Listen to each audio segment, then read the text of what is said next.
El Señor les bendiga. Estoy aquí. Denme un segundito. Estoy adaptando aquí. Así es. Acá estoy. Bien. Un gusto estar, ¿cierto?, compartiendo con ustedes este momento. No debo ocultar los nervios que igual uno siente por la responsabilidad de compartir la palabra, pero sin duda quisiera también compartir este pensamiento, esta reflexión con ustedes, que tiene por título Pasemos al otro lado, ¿cierto? Y vamos a desarrollar este título a continuación, sin antes pedirle al Señor y a su Espíritu Santo que sea el que nos guíe, ¿cierto? Y nos enseñe lo que nos quiera decir en esta tarde. Así que en el nombre de Jesús compartimos esta palabra con ustedes. Pasemos al otro lado. Yo no sé si ustedes han tenido la posibilidad, quizás durante el periodo de vacaciones, en su infancia o en algún momento de la vida, de estar, ¿cierto?, en la playa, cerca del mar, y quizás también adentrarse un poco más en lo que es el mar. Nosotros, gracias a Dios, hemos tenido la oportunidad de salir de vacaciones, y dentro de esas vacaciones los niños también piden que quieren ir en el botecito un poco más adentro, ¿cierto? O lo que se llama también kayak, un poco más allá de la orilla. Y yo soy sincera, me gusta el agua, pero me da miedo el mar, ¿ya? Y cada vez que nos adentramos un poco más, sin duda me pongo nerviosa porque es la sensación de no tener control, ¿cierto?, sobre las cosas, de no ver lo que hay abajo, ¿cierto? Porque cuando uno está en la orilla, uno sabe que está tocando la arena y estás viendo de alguna forma algo, un poquito oscuro, pero algo. Más adentro, uno no ve nada, ¿cierto? Uno no ve, ¿cierto?, lo que pueda estar pasando ahí abajo. Uno sabe que hay corrientes, que hay peces pasando para allá y por acá, y la imaginación se echa a volar y poco menos que anda una ballena abajo de uno, por lo menos a mí me pasa, ¿no? Entonces, cada vez que estamos quizás un poquito más adentro y no se logra ver, produce miedo, ¿cierto? Ese temor a lo que no vemos, a lo desconocido, a lo que no sabemos que hay. Ahora, ¿qué es el miedo? Podemos decir en una definición simple que es esa sensación de angustia provocada por la presencia de un peligro real, un peligro imaginario. Quizás no está pasando nada y nosotros nos estamos imaginando casi que viene el tiburón, ¿ya? O sea, pero puede ser algo imaginario. También es un sentimiento de desconfianza que impulsa a creer que ocurrirá un hecho contrario a lo que deseamos o a lo que nosotros esperamos. El temor nos hace llenarnos de ansiedad, de esa inquietud, de esa inseguridad. Nos encierra, nos minimiza y muchas veces no nos permite ser libres. Y aquí quiero compartirles un relato bíblico que está en el libro de Mateos, capítulo 8, desde el versículo 23. Y dice así: y entrando él en la barca, sus discípulos le siguieron. Y he aquí que se levantó en el mar una tempestad tan grande que las olas cubrían la barca, pero él dormía. Y vinieron sus discípulos y le despertaron diciendo: Señor, sálvanos, que perecemos. Él les dijo: ¿por qué teméis, hombres de poca fe? Entonces, levantándose, reprendió a los vientos y al mar, y se hizo grande bonanza. Y los hombres se maravillaron, diciendo: ¿qué hombre es este, que aún los vientos y el mar le obedecen? Ahora bien, si vamos al segundo evangelio, podemos ver este mismo relato, pero con algunos detalles que yo quisiera poder ahondar para entender un poco más qué es lo que nos quiere decir, ¿cierto?, estos pasajes. En Marcos 4, desde el versículo 35, es el mismo relato, pero con más detalles. Y fíjense lo que dice. Aquel día, cuando llegó la noche, les dijo, pasemos al otro lado. Y despidiendo a la multitud, le tomaron como estaba en la barca, y había también con él otras barcas. Pero se levantó una gran tempestad de viento y echaba las olas en la barca de tal manera que ya se anegaba. Aquí podemos ver, ¿cierto? Se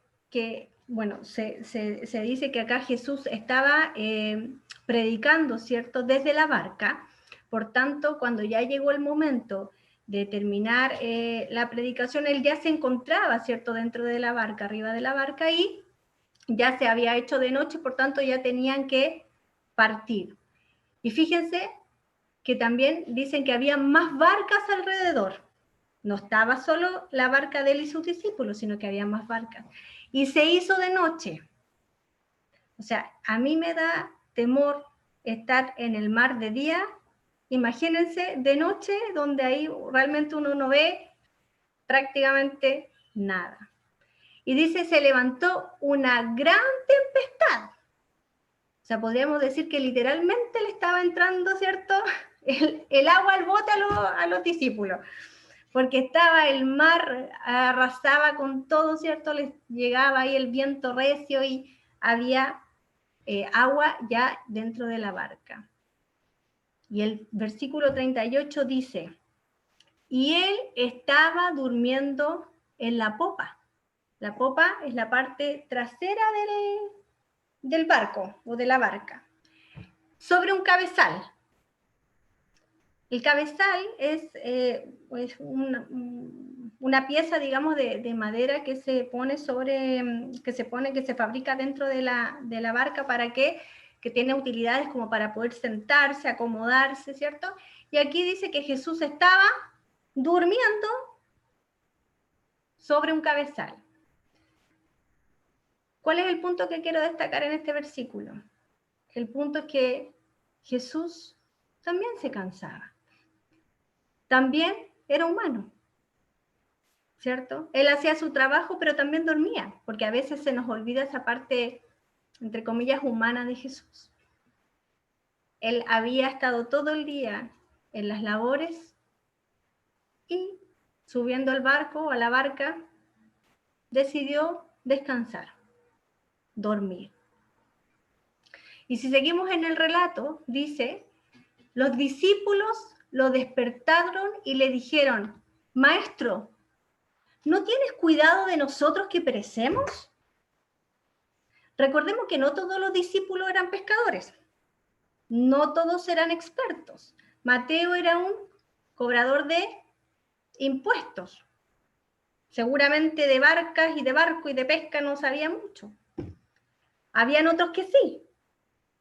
Y esos que sí sabían que estaban en peligro en ese momento. Todos los que estaban ahí se mojaron, ¿cierto? Les estaba entrando agua, de noche, tuvieron incertidumbre, seguramente tenían frío, no tenían nada más grande para refugiarse, no había una coraza protectora, no eran invencibles. Su barca seguramente tampoco era invencible, indestructible. Ahora uno se pregunta, si era una gran tormenta, tan fuerte, ¿cómo Jesús no despertó? El agua salpicaba, estaba entrando el agua al bote, ¿cierto? Y Jesús no despertó. Seguramente los discípulos estaban ahí, Mateo, toma el cubo y saca el agua, oye, no sé, ese, digamos, griterío, por decirlo de alguna forma, de tratar de salir bien de esa circunstancia, y Jesús no despertó. El ruido del viento, uno siente de repente un viento un poco fuerte, y cuando es mucho más potente, llega a dar temor, ¿cierto? Y dice que Jesús no despertó. Él estaba durmiendo. Esto nos hace entender que los hijos de Dios también nos enfrentamos a grandes tormentas. Y a veces el temor corroe y erosiona nuestra confianza y va debilitando nuestra confianza en Dios. Sentimos que se pierde el control. Y cuando perdemos el control, nos llenamos de temor. ¿Saben lo que despertó a Jesús? No fue el escándalo que sucedía en ese momento, sino el clamor de sus discípulos. En ese momento, cuando les dijo, le decían, perecemos. Eso lo despertó instantáneamente.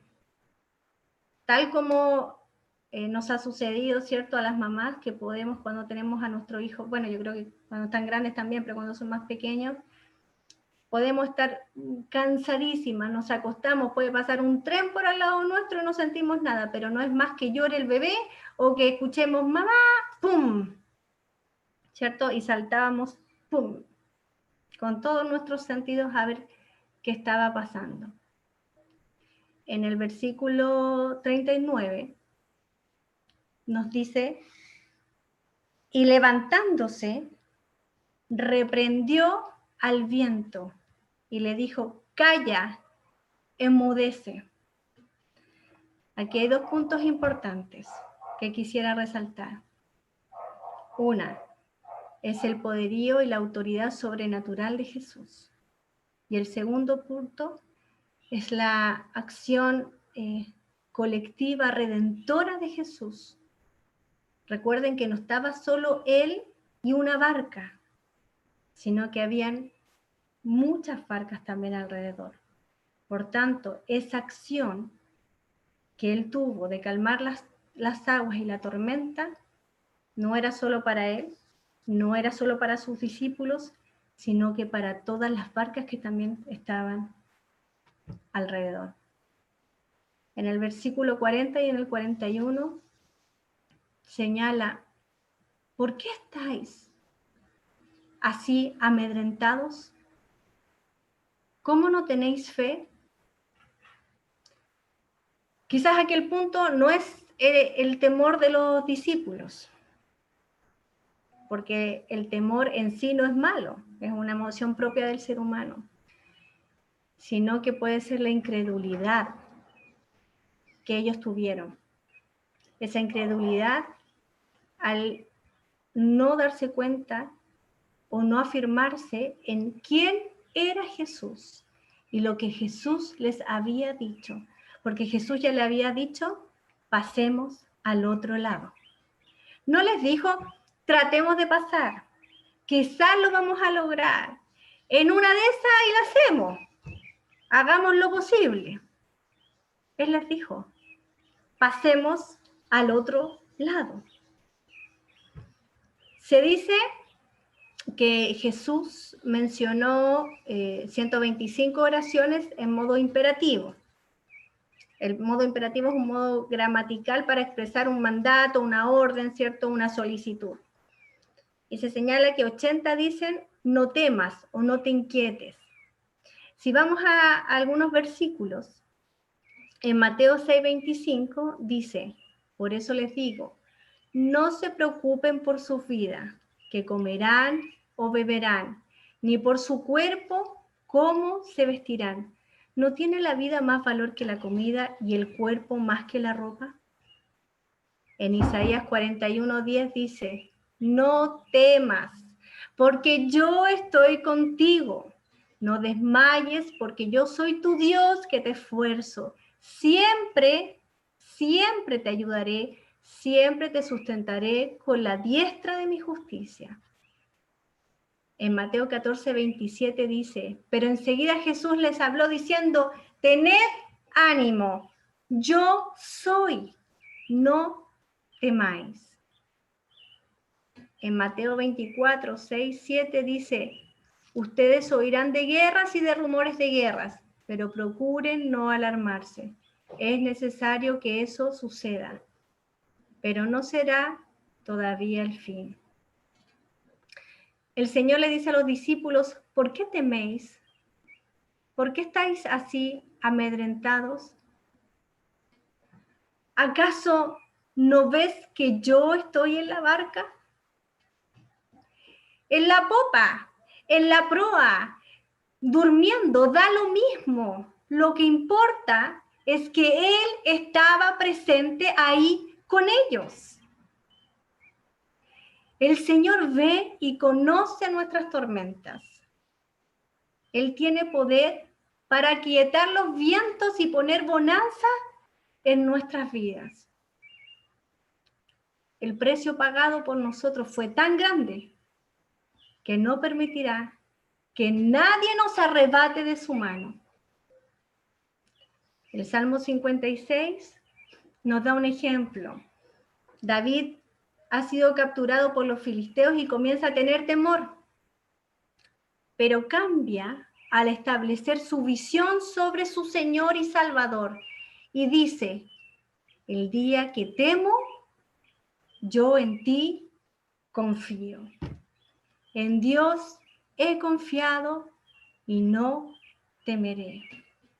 Estamos a pocos días de un nuevo año. Jamás pensamos que este año iba a ser así de difícil. No sabemos lo que viene el próximo año.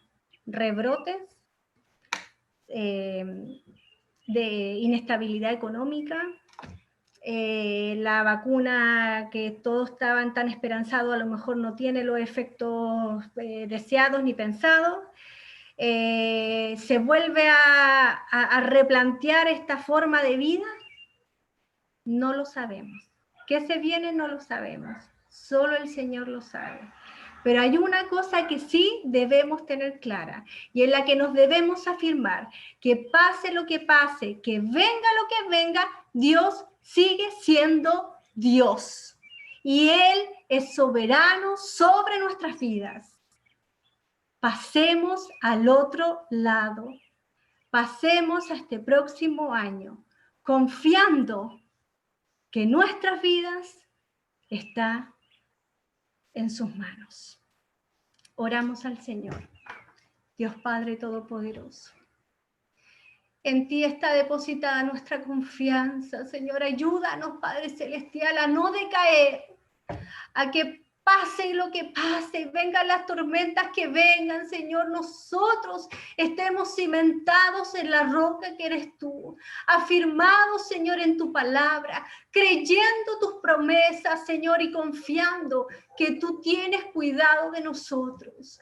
Oh Dios, ayúdanos a estar pendiente, Padre Celestial, estar, Señor, presente, Padre, en las necesidades de los otros, a no enfocarnos solo en lo que nosotros estamos viviendo, sino que el otro también está viviendo, que esta acción que se ha comenzado a vivir como iglesia este año, Señor, siga dando frutos. Jamás pensamos, oh Dios, que esta sería la forma de hacer iglesia nuevamente, quizás reestructurando todo.